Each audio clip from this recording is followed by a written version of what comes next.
Pujian Hamidah Himpunan Alumni Miftahul Huda, Salisan Silaturahmi Wali Santri.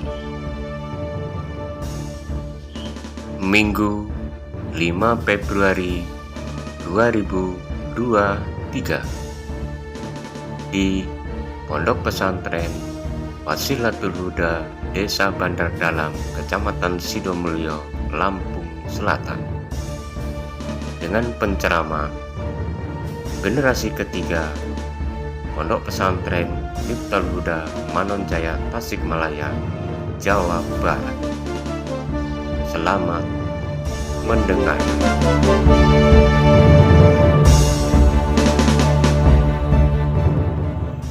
Para hadirin rahimakumullah, menyambung dari pembicaraan sebelumnya, isi dari hasanah di dunia, kebaikan di dunia, yang kedua adalah rizki yang halal. Apa Bu?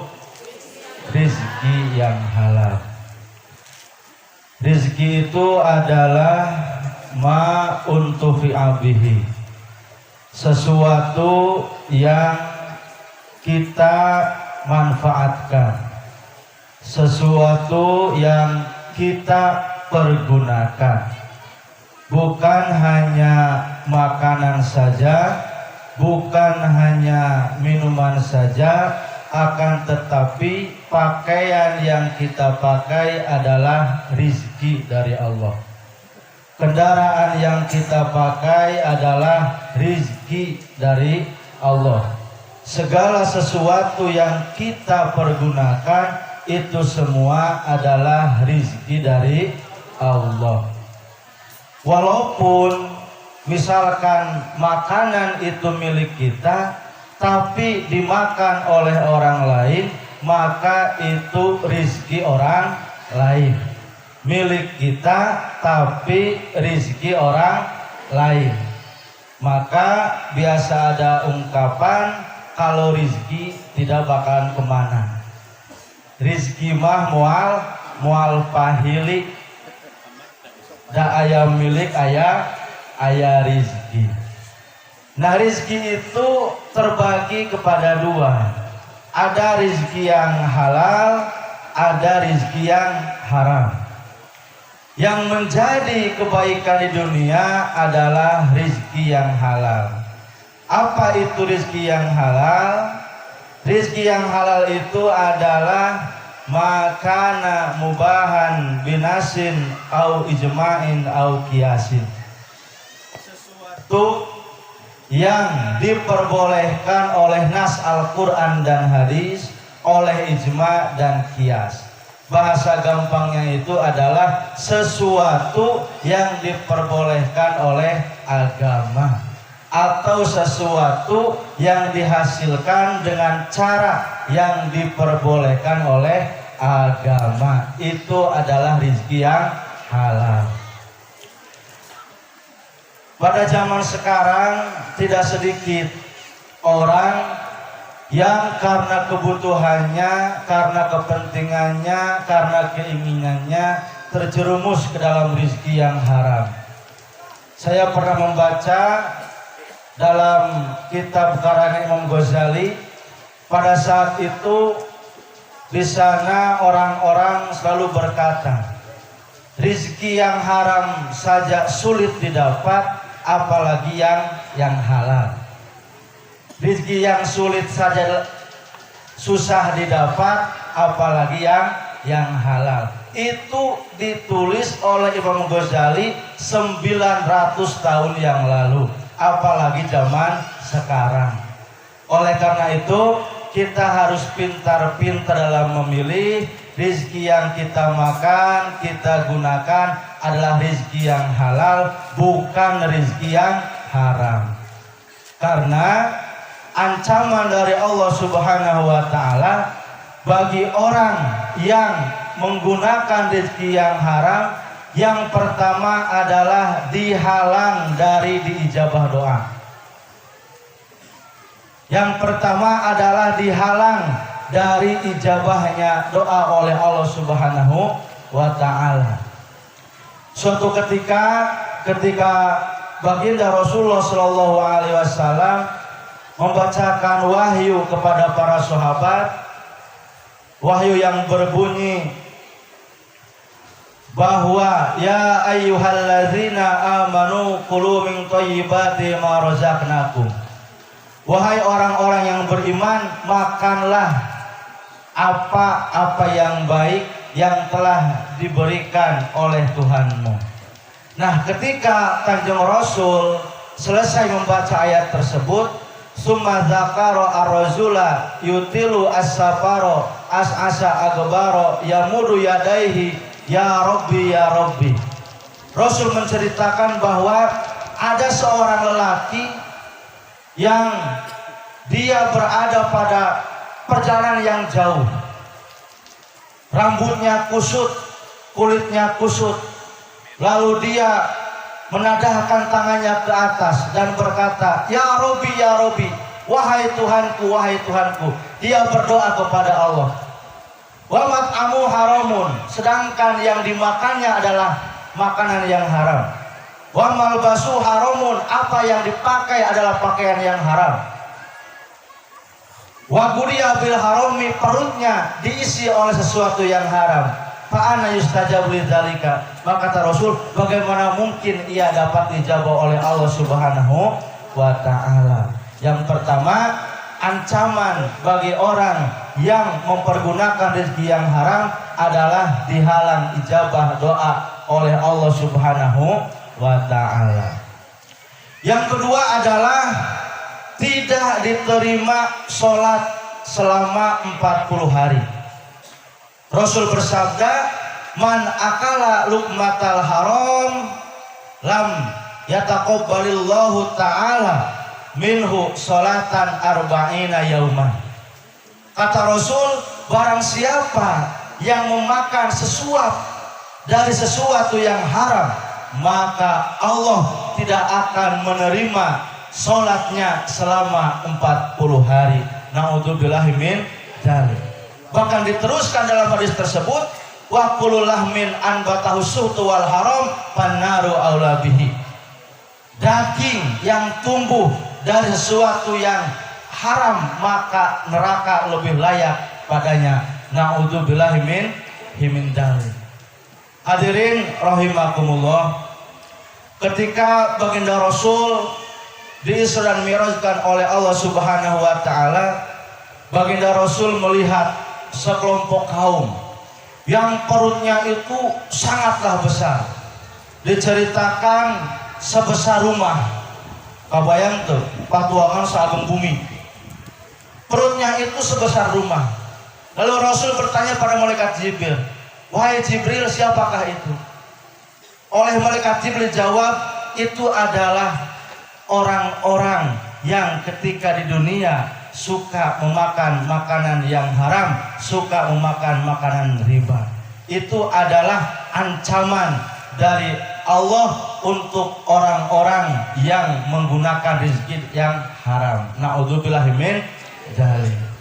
Oleh karena itu sangatlah pantas, kata Rasul dalam suatu hadis, thalabul halali faridatun ala kulli muslimin. Mencari yang halal itu hukumnya wajib. Biasanya saya mendengar itu thalabul ilmi. Ini thalabul halali. Thalabul halali faridatun ala muslimin. Mencari yang halal.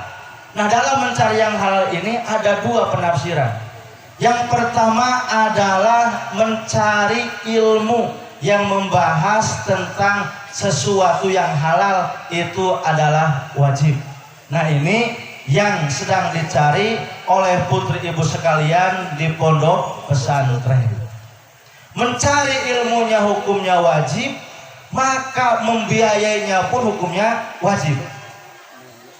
Pernah membaca keterangan dalam kitab fikih bahwa apabila seseorang sudah akil balik, sudah dewasa, dan dia sedang mencari ilmu, Maka apabila dia mencari rizki terganggu belajarnya, maka kewajiban memberi rizki pindah kepada orang tuanya.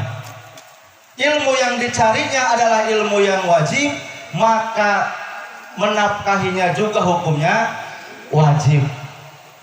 Kanggo bekelna, kanggo syariahna, eta teh mangrupakeun kewajiban. Yang kedua, ada lagi yang mengatakan tolabul halali itu memang mencari harta yang halal. Karena apabila seseorang mencari rizki tidak pada yang halal, maka dia akan terjerumus pada rizki yang haram. Maka kita berdoa kepada Allah, Rabbana atina fid dunya hasanah, ya Allah berikanlah aku, tolonglah aku, berikanlah aku rizki yang halal. Karena dari rizki yang halal itu akan timbul rizki yang barokah. Tidak semua rizki halal itu barokah, tapi setiap rizki barokah itu pasti halal. Rizki yang haram tidak akan ada yang barokah. Tidak setiap rizki yang halal itu barokah. Barokah itu apa? Barokah itu adalah ziyadatul khair wa dawamihi, bertambahnya kebaikan dan langgengnya kebaikan tersebut. Nah, rizki yang halal yang barokah adalah ayyakuna mu'inan lit ta'ati wa amalil khairi wa mubaidan lil ma'asi wasyari. Rizki yang halal yang barokah itu adalah rizki yang menolong kita berbuat kepada ketaatan. Moal bisa orang taat kajaba rizki anu di dahar kurang, nu dipake kurang adalah rizki yang halal. Perkataan Yahya bin Mu'ad dalam sebuah kitab bahwa at-ta'atu khazanatum min khazainillah, bahwa taat itu adalah gudang di antara gudang-gudang Allah. Illa wa anna miftahaha ad-du'a. Kunci taat tersebut adalah doa. Maka kita sering berdoa kepada Allah, Allahumma a'inni ala zikrika wa syukrika wa husni ibadatik. Ya Allah, tolonglah aku untuk senantiasa bersyukur kepadamu, untuk senantiasa berzikir kepadamu, untuk senantiasa ibadah kepadamu. Kuncinya doa. Lalu wa asnanaha lukmul halal. Gigi dari kunci, terang gigi kunci itu upami kunci ada regean, mudah regean henteu pas moal kabuka. Nah, gigi kunci tersebut adalah lukmul halal, makanan yang halal. Maka apabila kita meminta kepada Allah supaya kita dijadikan orang yang taat, maka haruslah berdoa sebagai kuncinya. Yang kedua adalah memakai sesuatu yang halal. Mudah-mudahan kita semuanya diberikan rezeki yang halal oleh Allah Subhanahu. Assalamualaikum warahmatullahi wabarakatuh. Al-Mukarramun wal Muhtaramun, para guru, juga para hadirin yang hadir pada kesempatan siang hari ini. Nafa'anallahu bituli hayatihim.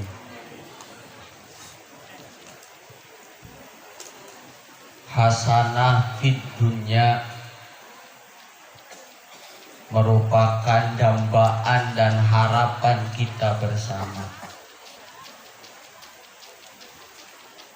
Hasanah fil akhirah adalah tujuan kita bersama. Berawal dari hasanah fid dunya, berakhir hasanah fil akhirah. Ketika di dunia penuh dengan kebaikan, maka akan berbuah manis kehidupan kita nanti di akhirat. Salah satu daripada hasanah fid dunya adalah ilmun nafi', ilmu yang bermanfaat. Dari ilmu nafi kemudian bermetamorfosis mendapatkan titel al-ulama. Tidak akan menyandang gelar dan titel al-ulama ketika seseorang tersebut tidak berilmu. Berproses dari ilmu kemudian bermuara menjadi al-ulama. Berangkat dari ilmu nafi, dia akan menyandang gelar al-ulama. Saya akan membagi tentang titel al-ulama. Yang pertama ada ulama yang disebut ulama genetis. Orang tuanya ulama, anaknya tidak menimba ilmu agama, kemudian anaknya menyandang gelar al-ulama, maka anak tersebut termasuk ulama genetis. Disebut ulama karena dia turunannya adalah ulama. Yang kedua ada ulama sosialis. Orang tuanya hanya berdagang saja, bertani saja, tetapi anaknya dipesantrenkan menimba ilmu agama dengan sungguh-sungguh, mendapatkan ilmu nafi, kemudian anak tersebut disebut dan menyandang titel ulama, maka ulamanya disebut dengan ulama sosialis. Artinya ibu dan bapak ketika hanya berdagang, tidak punya lembaga, indung bapana ukur jadi petani, ukur jadi buruh, ukur dagang, dan yang lain sebagainya, bukan ulama. Kemudian anaknya dipesantrenkan dan mendapatkan ilmu dan menyandang titel ulama, maka anak tersebut disebut ulama sosial. Artinya tidak menutup kemungkinan meskipun orang tuanya bukan ulama, tidak menutup anaknya menjadi ulama. Yang ketiga ada ulama ekologis.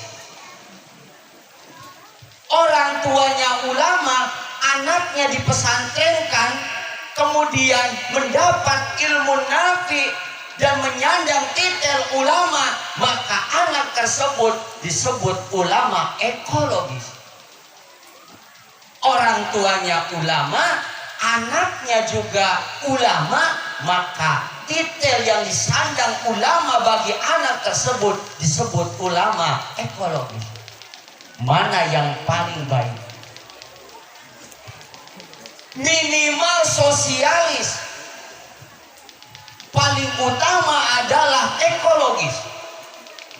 Orang tuanya ulama, anaknya pun menjadi ulama. Kemudian siapa ulama? Innama yakhshallaha min ibadihil ulama. Ulama yang memiliki rasa khasyah kepada Allah Subhanahu wa ta'ala. Karena yang dimaksud dengan ilmu nafi', ilmu yang bermanfaat itu adalah in qaranatu al khasyatu falaka wa illa fa'alaika. Ketika ilmu dibarengi dengan rasa khasyah, kepada Allah Subhanahu wa Ta'ala, maka ilmu tersebut termasuk ilmu nafi, ilmu yang bermanfaat. Lain ukurnya nasirah bahwa sholat duha teh alus, lain ukur hayang ngungkul ngalaksanakeun sholat duha teh alus, tapi prak migawe kana kaalusan eta nu disebut ilmu nafi. Ilmu nafi adalah samratul amal. Manifestasi dari ilmu nafi itu berbuah menjadi amal. Lain ukurnya ukul kana bebeneran. Budak leutik ge apaleun. Lain ukur jorojoy dina hate hayang migawe bebeneran. Can bisa disebut ilmu nafi. Prak we migawe bebeneran. Nah, eta ilmuna jadi ilmu nu manfaat. Saya tebu pangaosan saya. Jorojoy dina mana sadayana hoyong iring pangaosan. Nu jadi pertarosan awakna ayat dina pangajian. Mun ukurnya ungkul jorojoy dina hate awakna teu aya di majelis ilmu, kanyahona can jadi ilmu nafi. Jadi ilmu nafi teh di mana-mana nyaho perkara nu salah jorojoy dina hate eureun dina kasalahan tuluy manehanana eureun teu wani ngalakukeun kasalahan nu kitu ilmu nafi. Ngagibah ngupat batur, ngabohong khianat, ngabohongan caroge, indungna dibohongan ku bapakna, bapakna dibohongan ku indungna. Apal nu kitu awon apal, terang nu kitu awon terang. Ari pek teh ongko terang nu kitu teh salah, terwe di imana teh nyumputkeun hartos dina ladang pangajian nu jadi salaki. Nu kitu mah teu acan tiasa disebat ilmu nafi. Sawang sulan deui. Ilmu nafi teh apal kana bebeneran jorojoy hayang ngalakukeun bebeneran prak migawe bebeneran. Apal nu kieu teh salah jorojoy hate eureun hayang eureun dina salah tuluy manehanana prak eureun na salah teu wani ngalakukeun kasalahan. Nah nu kitu disebutna ilmu nafi. Ilmu nafi nu kudu diawalina teh lain jang batur, jang nu ngobrolkeunana heula, jang nu nepikeun kana bebeneran eta.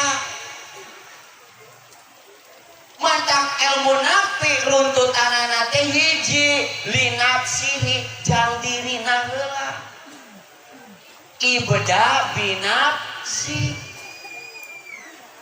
Ulah ukur nyebutkeun sodakoh teh alus, ari ajenganana taraso eta teh can disebut ilmu nafi linafsi. Contohan heula sabadan geus dilakukeun ku dirina tina ilmu nafi eta bakal berpencar sinar cahaya bakal hurung tina eta ilmu nafi jang saha jang linaslihi jang turunanana bakal dimanfaatkeun ku anak pamajikan urang di mana geus dilakukeun ku anak pamajikan urang naik deui kana level salajengna lil aqarib wal jiron jang tatangga urang ge bakal nuturkeun sabada tatangga geus beres anak pamajikan geus beres di sorangan geus beres engke kadituna jang lidinil haq jang nanjeulna tegakna agama Islam tina ladang naon tah tina ladang ilmu numan